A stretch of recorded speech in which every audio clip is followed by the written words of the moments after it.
చంద్రుడిపై ప్రయోగాలు కొత్త కాదు. అనాదిగా జాబిల్లిపై మన ఆసక్తి అంతులేనిది. 150 కోట్ల మంది భారతీయుల కల ఫలించి బుధవారం మన విక్రమ్ చంద్రుడిపై అడుగు పెట్టబోతోంది. అయితే అడుగు పెట్టి ఏం చేస్తుంది? దేశ ప్రతిష్ఠ సంగ సరే, ఏ ప్రయోగాలకు ఈ ప్రయాణం నాంది పలుకుతుంది? ఈ ప్రయోగాల ప్రయోజనాలు దేనికి దారితీస్తాయి? ఇప్పటికే చాలా ఉపగ్రహాలను ఇస్రో విజయవంతంగా ప్రయోగించింది. గ్రహాంతర మిషన్లకు కూడా శ్రీకారం చుట్టింది. అతి తక్కువ ఖర్చుతో చేపట్టిన మార్స్ మిషన్ ప్రపంచం అవాక్కయ్యేలా చేస్తుంది. ఇప్పుడు మూన్ మిషన్ తోనూ చరిత్ర సృష్టించాలనేది ఇస్రో లక్ష్యం. మొదట చంద్రుడిపై సమగ్ర పరిశోధన చేస్తే ఇతర గ్రహాల శోధన తేలికవుతుందనేది శాస్త్రవేత్తల అంచనా. ఈ కారణంతోనే చంద్రయాన్ 3ని ఇస్రో ప్రతిష్టాత్మకంగా తీసుకుంది. అసలు చంద్రుడు ఎలా ఆవిర్భవించాడన్న అంశంపై అనేక సిద్ధాంతాలున్నాయి.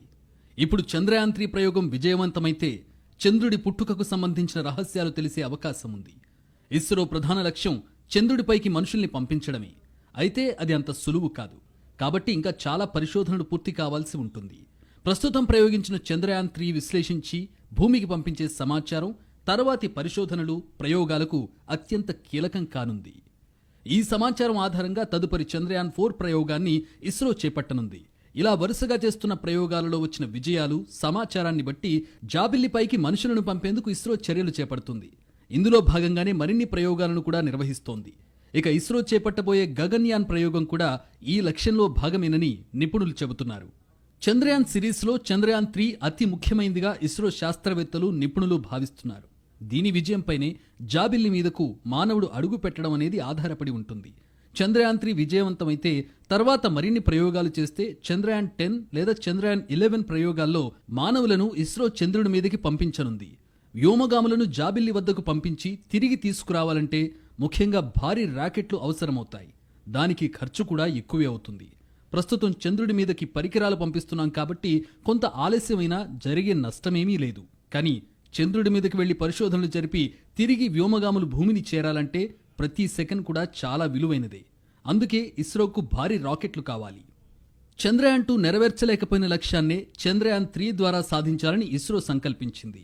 చంద్రయాన్ 3 ప్రయోగం విజయవంతమై అనుకున్న ఫలితాలు సాధిస్తే తదుపరిగా చంద్రయాన్ 4, 5, 6 ప్రయోగాలకు లైన్ క్లియర్ అవుతుంది. ఇంతకీ చంద్రయాన్ మిషన్ లక్ష్యం ఏమిటి? ఫైనల్ గోల్ జాబిల్లిపై జీవించడమేనా అంటే అవుననే చెప్పాలి. భూగ్రహానికి వెలుపల మనిషి అడుగుపెట్టింది చంద్రుడిపైనే. భూ ఉపగ్రహమైన ఈ చంద్రుడి గురించి మిగిలిన గ్రహాల కంటే ఎక్కువ సమాచారం మన వద్ద ఉంది. మనకు ఉపగ్రహమైన చంద్రుడు ఇతర గ్రహాలతో పోల్చితే చాలా దగ్గరగా ఉంటాడు. గ్రావిటీ అక్కడ భూమితో పోల్చితే 6వ వంతు మాత్రమే. అంటే 60 కిలోలున్న మనిషి చంద్రుడిపై 10 కిలోలు మాత్రమే ఉంటాడు. కాబట్టి భూమికి ప్రత్యామ్నాయంగా మనిషి ఆవాసానికి ప్రయోగాలు చేయాలంటే ఇప్పటికైతే చంద్రుడు సరైన టార్గెట్.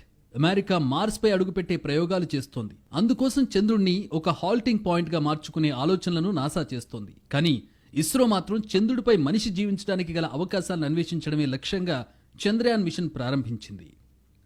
చంద్రయాన్ 1 ప్రయోగాన్ని ఇస్రో 2008లో ప్రయోగించింది. అప్పుడు చంద్రుడి కక్షలోకి చంద్రయాన్ 1 విజయవంతంగా ప్రవేశపెట్టబడింది. అప్పుడు ఇంపాక్టర్ను చంద్రుడి మీద ప్రయోగించింది. చంద్రుడిపై ఖనిజాల సమాచారాన్ని అప్పుడు ఇస్రో కొంతవరకు సేకరించింది. దీనికి కొనసాగింపుగా చంద్రయాన్ 2ను ఇస్రో 2019లో ప్రయోగించింది. కానీ అప్పుడు ఆర్బిటర్ అనుకున్నట్టుగా చంద్రుడి కక్షలోకి వెళ్ళింది. కానీ ల్యాండర్ మాత్రం చంద్రుడి ఉపరితలంపై బలంగా ఢీకొట్టుకోవడంతో ధ్వంసమైంది. ఫలితంగా రోవర్ కూడా పనిచేయలేదు. కొన్ని సాంకేతిక కారణాలతో ఇది విఫలమైంది. ఇప్పుడు ఆ ల్యాండర్ సేఫ్గా ల్యాండ్ అయి రోవర్ను విజయవంతంగా చంద్రుడి దక్షిణ ధ్రువంపై దించాలని చంద్రయాన్ 3ని ఇస్రో ప్రయోగించింది. రోవర్ జాబిల్లి ఉపరితలంపై దింపడమే ప్రస్తుతం ఇస్రో లక్ష్యంగా ఉన్నట్టు తెలుస్తోంది. అయితే మొత్తంగా చంద్రయాన్ మిషన్ ఫైనల్ గోల్ చూస్తే మాత్రం చంద్రుడిపై మనిషి నివసించడానికి గల అవకాశాలను అన్వేషించడమే. చంద్రుడి మీద అనేక లోయలు, గుంతలు, పర్వతాలు ఉన్నాయి. చంద్రుడి లోపల భాగం రాళ్లు, ఖనిజాలతో నిండి ఉంటుంది. చంద్రుడి లోపలి భాగం ప్రధానంగా సిలికేట్లతో కూడి ఉంటుంది. ఉపరితలంపై వాతావరణం లేదు. చంద్రుడి కోసం పనిచేసే పలు మిషన్లు చంద్రుడి భౌగోళిక స్వరూపం, ఉపరితల నిర్మాణం, దాని పుట్టుక, చరిత్ర గురించి ముఖ్యమైన సమాచారాన్ని అందించాయి. చంద్రయాన్ 1 ప్రోబ్ చంద్రుడి మీద నీరు ఉన్నట్లు నిర్ధారించింది. చంద్రునిపై మనుషులు నివసించడానికి వీలవుతుందా లేదన్న అంశంపై ఇంకా అన్వేషణ, పరిశోధన సాగుతూనే ఉంది. శ్వాసించడానికి వీలుగా భూమి మీద ఉన్న వాతావరణం లేకపోవడం, అక్కడి పగలు, రాత్రుల ఉష్ణోగ్రతలో తేడాలు, వాటి వల్ల అక్కడ మానవ నివాసానికి పరిస్థితులు అనువుగా లేవని అంచనా. అయితే చంద్రయాన్ 1 నీటి జడ కనుక్కున్నట్టే చంద్రయాన్-3 కూడా ఏదైనా విలువైన సమాచారం అందిస్తుందనే అంచనాలున్నాయి. త్వరలో చంద్రుడి మీద నివాసంతో పాటు శాస్త్రీయ పరిశోధనల కోసం స్థావరాలను ఏర్పాటు చేసే అవకాశాన్ని శాస్త్రవేత్తలు అన్వేషిస్తున్నారు. వీటికి చంద్రయాన్-3 ఊతమిస్తుందని నమ్ముతున్నారు. చంద్రయాన్-3 అనేది చంద్రయాన్-2కి అప్డేటెడ్ మిషన్. ఇది చంద్రునిపై అంతరిక్ష నౌకను సురక్షితంగా దింపడం, చంద్రుని ఉపరితలంపై రోవర్ను తిరుగుతూ ఉండేలా చేసి భారత సామర్థ్యాన్ని చూపించడమే లక్ష్యంగా పెట్టుకుంది. ఈ రోవర్ చంద్రుని భూగర్భంపై డేటాను సేకరించనుంది. చంద్రుని పర్యావరణాన్ని అధ్యయనం చేయడానికి శాస్త్రీయ ప్రయోగాలను నిర్వహించనుంది. చంద్రయాన్-3లో ప్రధానంగా 2 భాగాలున్నాయి. ల్యాండర్ రోవర్ మాడ్యూల్ను చంద్రుని కక్షలోకి తీసుకెళ్లడం, ఆపై ల్యాండర్ రోవర్ మాడ్యూల్ను సురక్షితంగా చంద్రుడి ఉపరితలంపై దించేందుకు ఇంటిగ్రేటెడ్ మాడ్యూల్ ఉంటుంది. దాని నుంచి ల్యాండర్ మాడ్యూల్ వేరుపడి చంద్రుడి ఉపరితలంపైకి దిగుతుంది. ల్యాండర్ సురక్షితంగా చంద్రుడి ఉపరితలం రెగోలిత్ మీద దిగిన తరువాత దాని నుంచి ర్యాంప్ బయటకొచ్చి రోవర్ కూడా బయటకొస్తుంది. ఇది చంద్రుడి మీద కలియదిరుగుతూ చంద్రుడి ఉపరితలాన్ని విశ్లేషిస్తుంది. ఈ రోవర్ చంద్రుడి ఉపరితలాన్ని విశ్లేషించి ఆ సమయాన్ని దగ్గరలో ఉన్న ల్యాండర్కి పంపిస్తుంది. ల్యాండర్ తాను సేకరించిన సమాచారంతో పాటు రోవర్ నుంచి సేకరించిన సమాచారాన్ని చంద్రుడి ఉపరితలానికి 100 కిలోమీటర్ల దూరంలో ఎగురుతున్న చంద్రయాన్-2 ఆర్బిటర్కి పంపిస్తుంది. అక్కడి నుంచి ఆ సమాచారం భూమి మీద ఉన్న ఇస్రో బేస్ స్టేషన్లకు చేరుతుంది. ఇప్పటికే చంద్రయాన్-2 ఆర్బిటర్ చంద్రుడి ఉపరితలాన్ని 3400 సార్లకు పైగా చుట్టి వచ్చింది. అది పంపిన డేటాతో చంద్రుడి ఉపరితలం గురించి ఇస్రో విశ్లేషణలు జరుపుతోంది. చంద్రయాన్-3లో ప్రయోగించే ల్యాండర్ రోవర్లు కూడా చాలా ప్రయోగాలు చేసి కొన్ని నిర్దిష్టమైన లక్ష్యాలను సాధించాల్సి ఉంటుంది. వాటిల్లో చంద్రుని ఉపరితలం శోధన, చంద్రుని ఉపరితలంపై ఖనిజాల పరిశీలన, అక్కడ మూలకాల లభ్యతను శోధించడం, చంద్రుని వాతావరణాన్ని పరిశీలించడం, నీరు మంచు రూపంలోని నీటి లభ్యతను పరిశీలించడం, చంద్రుని ఉపరితలాన్ని ఫోటోలు తీసి 3D మ్యాప్లు తయారు చేయడం, చంద్రుడి మీద ఉపరితలాన్ని రసాయనికంగా విశ్లేషించి వాటిలోని మూలకాలను బట్టి చంద్రుడి పుట్టుక రహస్యాన్ని కనిపెట్టేందుకు ప్రయత్నిస్తున్నారు. ప్రయోగం మన వాళ్ళు పర్టికులర్గా సౌత్ వైపే ఎందుకు ప్రిఫర్ చేశారు, నార్త్ వైపు ఎందుకు ల్యాండ్ అవ్వట్లేదు అంటే సౌత్లో సూర్యుడు చాలా తక్కువగా కనపడతాడు. మనం దిగేది ఆల్మోస్ట్ చీకట్లాగా ఉంటుంది. కానీ అవతల లైట్ పడుతున్నప్పుడు డెఫినెట్గా ఎంత చీకటి ఉన్నా కానీ కొంత ప్రభావం ఉంటుంది. అందుకని మన వాళ్ళు ఏం చేశారు, సౌత్లో టెంపరేచర్ పెరగదు కాబట్టి టెంపరేచర్ పెరగనప్పుడు దాని మీద ఉండే మినరల్స్లో కానీ లేకపోతే అక్కడ ఉండే వాయువుల్లో కానీ హీలియం-3 లాంటి ఐసోటోపుల్లో కానీ ఎలాంటి మార్పు ఉండకపోవచ్చు. ప్లస్ ఇది భూమి నుంచి విడిపోయింది అనే ఒక సిద్ధాంతం ఉంది కాబట్టి, మూన్ భూమి నుంచి ఏర్పడింది అంటున్నారు కాబట్టి దాని స్ట్రక్చర్ మనం కెమికల్ ఎనాలిసిస్ చేసినట్లయితే అందులో మూలకాలు, అందులో కాంపౌండ్స్, మన భూమి మీద దొరికే కాంపౌండ్స్ రెండు ఒకటే అయినట్లయితే డెఫినెట్గా మనం అది భూమి నుంచి వచ్చింది అని చెప్పే అవకాశం ఒకటి ఉంది. చంద్రయాన్-3లో చంద్రుడి మీద దిగే ల్యాండర్ నుంచి బయటకొచ్చే రోవర్లో ప్రధానంగా 2 పరికరాలు అమర్చారు. వాటిలో ఒకటి laser induced break down spectrometer, దీన్నే సంక్షిప్తంగా లిబ్స్ అంటారు. రోవర్ చంద్రుడి మీద రెగోలిత్ పైకి దిగిన తర్వాత ఈ పరికరానికి అమర్చిన లేజర్ బీమ్స్ చంద్రుడి ఉపరితలంపై ప్రసరిస్తాయి. దీంతో ఆ నేల అత్యధిక ఉష్ణోగ్రత వద్ద మండుతుంది. దీనివల్ల దాని నుంచి వాయువులు వెలువడతాయి. ఆ వాయువులను స్పెక్ట్రో అనాలిసిస్ చేయడం ద్వారా చంద్రుడి ఉపరితలం మీద ఉన్న మూలకాలను విశ్లేషిస్తారు. ఇలా చంద్రుడి మీద పరిస్థితులను తెలుసుకుని భవిష్యత్తులో చంద్రుడిపై మానవ నివాసానికి యోగ్యమైన పరిస్థితులపై పరిశోధనలు చేయడంతో పాటు చంద్రుడి పుట్టుక గురించి కూడా వివరాలు తెలుసుకునే అవకాశం ఉంది. చంద్రయాన్-3 కేవలం సాంకేతికతలో ముందడుగు మాత్రమే కాదు, ఆర్థికంగా కూడా దేశాన్ని మరో మెట్టు పైకెక్కించగలదు. ప్రపంచ అంతరిక్ష రంగం విలువ దాదాపు 40 లక్షల కోట్లకు పైనే. ఈ రంగంలో మన ఇస్రో సాధించే ప్రతి చిన్న పురోగతి దేశ ఆర్థిక రంగం ఎదుగుదలకు ఒక్కో ఇటుకను పేర్చినట్లవుతుంది. భారత్ మొత్తం ఊపిరి బిగబట్టి చంద్రయాన్-3 ల్యాండింగ్ కోసం నిమిషాలు లెక్క పెడుతోంది. ఈ మిషన్లో చివరి 17 నిమిషాల్లో భారత్ అదృష్టాన్ని పరీక్షించుకోనుంది. మన విక్రమ్ ల్యాండర్ ఈ దశను దాటి సురక్షితంగా జాబిల్లిని ముద్దాడితే సరికొత్త చరిత్రను రచించినట్లవుతుంది. ఒక రకంగా చూస్తే రష్యాకు కూడా దక్కని ఖ్యాతి భారత్కు లభిస్తుంది. ఎందుకంటే రష్యా పేరిట ఉన్న విజయాలు మొత్తం సోవియట్ కాలంలో వచ్చినవే. రష్యాగా ఏర్పడిన తర్వాత రాస్కాస్మోస్ చేసిన ఏకైక ప్రయోగం విఫలమైంది. అసలు చంద్రుడి వద్దకు వెళ్లే ప్రాజెక్టులు అంత ఆషామాషీ వ్యవహారం కాదు. ఇప్పటి వరకు 12 దేశాలు 141 సార్లు యత్నిస్తే కేవలం 69 సార్లు మాత్రమే విజయం సాధించాయి. టెక్ దిగ్గజ దేశమైన అమెరికానే 15 వైఫల్యాలను మూటగట్టుకుందంటే తీవ్రత అర్థం చేసుకోవచ్చు. ఇక ఇస్రో చేపట్టిన 3 ఒక విజయం, మరో వైఫల్యం అందుకుంది. 3ది మార్గం మధ్యలో ఉంది. చంద్రయాన్ 3 సాఫ్ట్ ల్యాండింగ్ ఒక రకంగా భారత సాంకేతికత పురోగతిని తెలియజేస్తుంది. ఇప్పటికే అంతరిక్ష రంగంలో ఆస్ట్రేలియా, జపాన్, ఇజ్రాయెల్ వంటి అభివృద్ధి చెందిన దేశాలకు కూడా సాధ్యం కాని ఘనతను భారత్ సాధించినట్లవుతుంది. ఎందుకంటే అత్యంత సుదూరంలోని అంతరిక్ష నౌకతో కమ్యూనికేషన్లు ఏర్పాటు చేసుకోవడం, దానిలో సిస్టమ్స్ అన్ని సక్రమంగా పనిచేసేటట్లు చూడడం పెను సవాలు. భారత్ చంద్రయాన్ 1 లక్ష్యం పూర్తిగా విజయవంతమైంది. ఇది హార్డ్ ల్యాండింగ్ మిషన్. అప్పుడు జాబిల్లిపై నీటి జాడ్ను గుర్తించారు కూడా. ఈ మిషన్ విజయవంతమవడంతో భారత్కు national space society, national institute of aeronautics and astronautics నుంచి కూడా అవార్డులు లభించాయి. సాఫ్ట్ ల్యాండింగ్ అంటే ముందుగానే నిర్ణయించిన స్థలంలో ప్లాన్ ప్రకారం దిగడం. భారత్ ఇది సాధిస్తే ఇతర దేశాలకు సంబంధించిన ప్రాజెక్టులు కూడా లభిస్తాయి. 2019లో చంద్రయాన్ 2 ద్వారా సాఫ్ట్ ల్యాండింగ్ కోసం ప్రయత్నించాం. కానీ 2.1 మీటర్ల ఎత్తులో 5 ఇంజన్లు సమన్వయం చేసుకోవడంలో సమస్యలు రావడంతో క్రాష్ ల్యాండ్ అయింది. ఆ తర్వాత చంద్రయాన్ 2 కూలిన విషయాన్ని నాసా ధృవీకరించింది. అదే ఏడాది భారత్ కంటే సాంకేతికతలో ఎంతో ముందున్న ఇజ్రాయెల్ బెర్షిత్ ల్యాండర్ను చంద్రుడిపై సాఫ్ట్ ల్యాండింగ్ చేయించేందుకు యత్నించింది. కానీ ఇది కూడా బ్రేకింగ్ దశలో విఫలమై కూలిపోయింది. ఇక ఏప్రిల్ 2023లో జపాన్కు చెందిన ప్రైవేట్ స్పేస్ సంస్థ ఐస్పేస్ సాఫ్ట్ ల్యాండింగ్కు యత్నించింది. ఇందుకోసం హక్తో-ఆర్ ల్యాండర్ను పంపించింది. దీంతో పాటు యునైటెడ్ అరబ్ ఎమిరేట్స్కు చెందిన రషీద్ అనే రోవర్ను తీసుకెళ్లింది. కానీ ఈ మిషన్లో చివరి నిమిషంలో చేసిన మార్పుల కారణంగా జాబిల్లికి 5 కిలోమీటర్ల ఎత్తులోనే దీనిలో ఇంధనం ఖాళీ అయింది. తాజాగా సోవియట్ నుంచి వారసత్వంగా అందిన అంతరిక్ష టెక్నాలజీతో రష్యా లూనా 25ను ప్రయోగించింది. ఇది కూడా చివరి దశలో అదుపు తప్పి కూలిపోయింది. వాస్తవానికి చంద్రయాన్ 3 సురక్షితంగా నియంత్రిత విధానంలో ఉపరితలంపై దిగితే సోవియట్, అమెరికా, చైనా తర్వాత ఆ టెక్నాలజీని నిరూపించుకున్న 4వ దేశం అవుతుంది.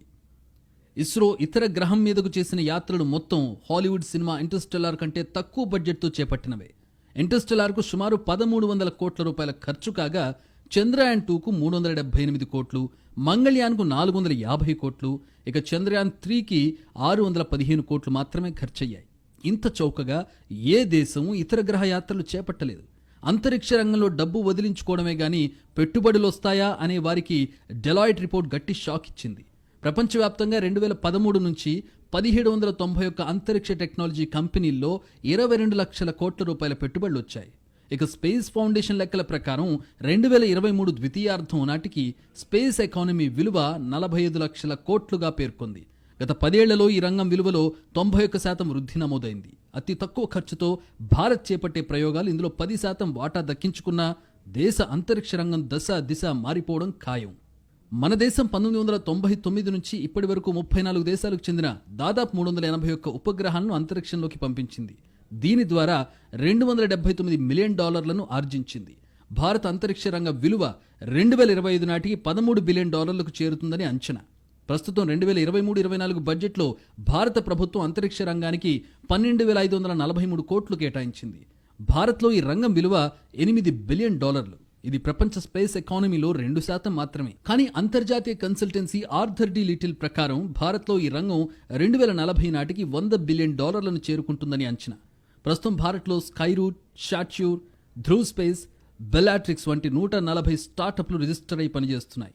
ఇవి శాటిలైట్ ఆధారిత phone signals, broadband, OTT, 5G, solar panels వంటి రంగాల్లో పనిచేస్తున్నాయి.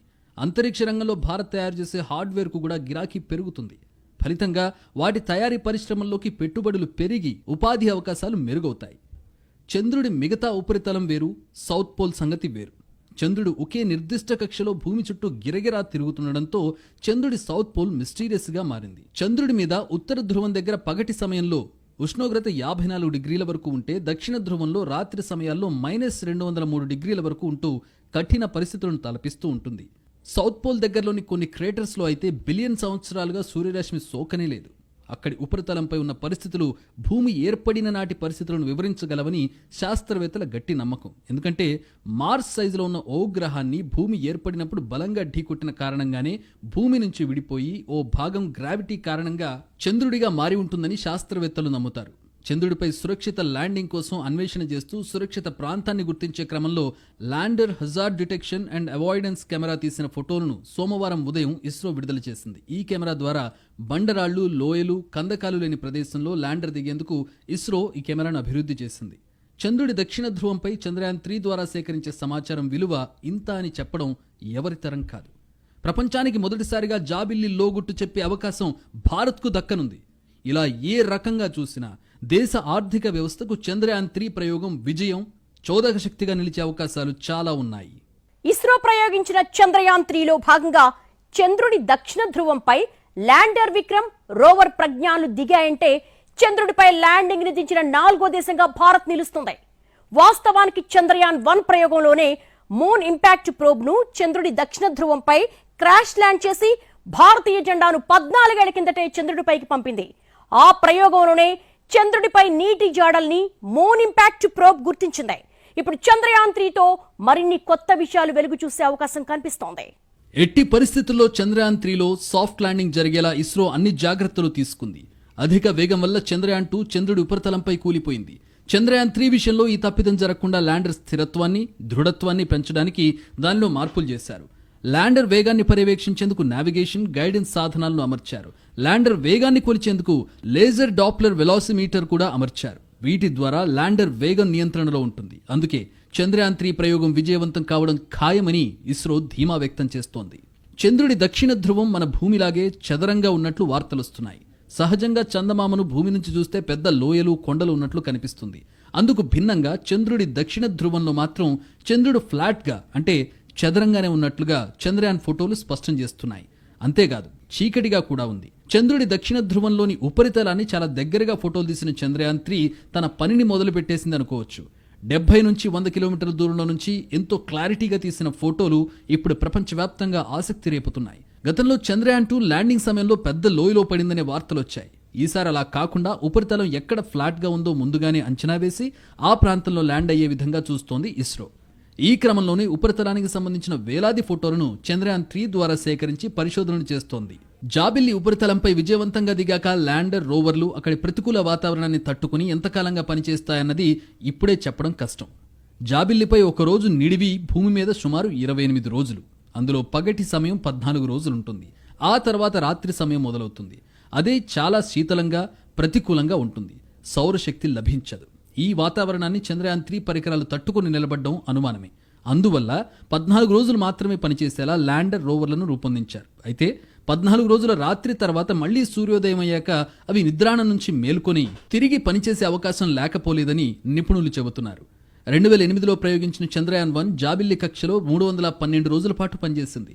చంద్రుడి ఉపరితలంపై నీటి జాడను తొలిసారిగా కనుగొని భారత్కు ప్రత్యేక గుర్తింపు తెచ్చిపెట్టింది. 2013లో అంగారకుడి వద్దకు ప్రయోగించిన మంగళయాన్ వ్యోమనౌక 2014 సెప్టెంబర్ 24న అరుణగ్రహ కక్షలోకి ప్రవేశించింది. 6 నెలలు మాత్రమే అది పనిచేస్తుందని భావించినప్పటికీ ఏకంగా 8 ఏళ్ల పాటు సేవలందించింది. వైఫల్యాలనే విజయ సోపానాలుగా మార్చుకుని సరికొత్త చరిత్ర సృష్టించేందుకు ఇస్రో సమాయత్తమైంది. 4 ఏళ్ల కిందట చంద్రయాన్ 2 ప్రయోగంలో ఆఖరి క్షణాల్లో ఎదురైన అనూహ్య ఎదురుదెబ్బలను అధిగమిస్తూ జాబిల్లిపై ప్రయోగాల్లో ప్రపంచ దేశాలకు ఇప్పటిదాకా అందని అరుదైన ఘనతను తన ఖాతాలో వేసుకునే దిశగా కీలక ముందడుగు వేయబోతోంది. చంద్రయాన్ 3తో కొన్ని కీలక లక్ష్యాలు సాధించాలని ఇస్రో భావిస్తోంది. చందమామ ఉపరితలంపై సురక్షితంగా, మృదువుగా ల్యాండ్ అయ్యే సామర్థ్యం భారత్కు ఉందని చాటడం మొదటి లక్ష్యం. జాబిల్లిపై రోవర్ను నడపగలమని రుజువు చేయడం రెండో లక్ష్యం. చంద్రయాన్ 3లోని పరికరాల ద్వారా చంద్రుడి ఉపరితలంపై అక్కడికక్కడే శాస్త్రీయ ప్రయోగాలు నిర్వహించడం మూడో లక్ష్యంగా ఉంది. అంతరిక్ష ప్రయోగాలు చాలా ఖర్చుతో కూడుకున్న వ్యవహారం. అలాగని కేవలం డబ్బులు పెట్టినంత మాత్రాన ఈ రంగంలో విజయం సాధించడం అంత సులువేం కాదు. భారీ నిధులతో పాటు నిపుణులైన మానవ వనరులు కూడా ఉండాలి. అన్నీ ఉన్నా విజయం సాధించగలమని చెప్పలేం. ఒకవేళ నిధులు, నిపుణులు, సాంకేతిక అన్నీ ఉన్నా కొన్ని దేశాలు రాకెట్ లాంచ్ చేయడం సాధ్యం కాదు. సముద్ర తీరంతో పాటు సుదీర్ఘ సముద్ర ప్రాంతం ఉన్న దేశాల నుంచి మాత్రమే రాకెట్ లాంచింగ్ సాధ్యమవుతుంది. అమెరికా, రష్యా, చైనా, జపాన్లు అంతరిక్ష ప్రయోగాలకు చేసే ఖర్చు చాలా ఎక్కువ. కాబట్టి వాటి సాయంతో శాటిలైట్లను పంపాలన్నా ఎక్కువ ఖర్చు అవుతుంది. కానీ ఇలాంటి దేశాలకు ఇస్రో ఇప్పుడు ఆశావహంగా కనిపిస్తోంది. ఇప్పటికే ఇస్రో ఎన్నో విదేశీ శాటిలైట్లను అతి తక్కువ ఖర్చుతో అంతరిక్షంలో ప్రవేశపెట్టింది.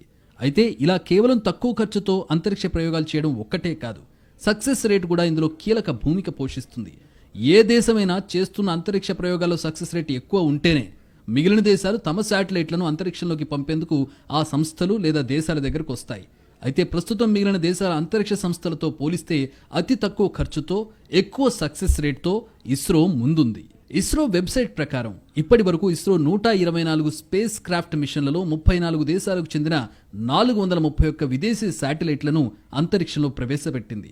ఇందులో అల్జీరియా, స్లోవేకియా, లిథువేనియా వంటి చిన్న దేశాలతో పాటు America, Germany, Canada, France, Japan, United Kingdom వంటి పెద్ద దేశాలు కూడా ఉన్నాయి. ఇలా కమర్షియల్ శాటిలైట్ సేవలతో పాటు ఇస్రో ఉచితంగా కూడా కొన్నిసార్లు పేద దేశాలకు సేవలు అందిస్తోంది. ఇప్పటికే మంగళయాన్ మిషన్ విజయవంతం చేసిన ఇస్రో ఇప్పుడు చంద్రయాన్ 3 పై ఫోకస్ పెట్టింది. ఈ మిషన్లో రోవర్లోని పేలోడ్స్ చంద్రుడి ఉపరితలానికి సంబంధించి వివిధ అంశాలను అధ్యయనం చేస్తోంది. చంద్ర కంపాలు, ఉపరితలంపై జరిగే మార్పులు, ఉష్ణ లక్షణాలు, భూమి చంద్రుడి మధ్య దూరాన్ని ఖచ్చితత్వంతో కొలవడం, ఇతర గ్రహాలను గుర్తించడం ఈ మిషన్ ప్రధాన లక్ష్యాలు.